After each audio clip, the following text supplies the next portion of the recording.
Super star Mahesh Babu దర్శక ధీరుడు Rajamouli combination లో భారీ ప్రాజెక్ట్ తెరకెక్కుతున్న సంగతి తెలిసిందే. అయితే ఈ సినిమాకు సంబంధించి ఏ విషయాన్ని కూడా రాజమౌళి బయటకు రివీల్ చేయట్లేదు, చెయ్యనివ్వడం లేదు కూడా.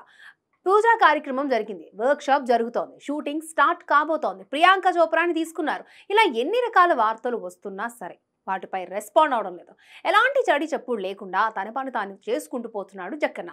అయితే ఈ సినిమా టైటిల్ విషయంలో మొదటి నుంచి రచ్చ చర్చ జరుగుతూనే ఉంది. మహారాజ్, గరుడ అనే టైటిల్స్ పరిశీలనలో ఉన్నట్టు వార్తలు వచ్చాయి. ఇక ఇప్పుడు జనరేషన్ అనే అర్థం వచ్చేలా ఓ పాన్ వరల్డ్ టైటిల్ కోసం అన్వేషిస్తున్నారని తెలుస్తోంది. ఇండియానా జోన్స్ తరహాలో ఫారెస్ట్ యాక్షన్ అడ్వెంచర్ గా ఈ సినిమా తెరకెక్కిస్తున్నారు. దీంతో ఈ స్టోరీకి తరతరాల లింక్ ఉంటుందట. అందుకే ఏదైనా జనరేషన్ లాంటి టైటిల్ అయితే బెటర్ అని భావిస్తున్నారట. అయితే అసలు ఈ సినిమా అప్డేట్స్ ఇవ్వడం లేదు జక్కన్న. అలాంటిది టైటిల్ను అంత ఈజీగా రివీల్ కానిస్తాడా అంటే ఇప్పట్లో ఇంపాసిబుల్ కాదనే చెప్పొచ్చు.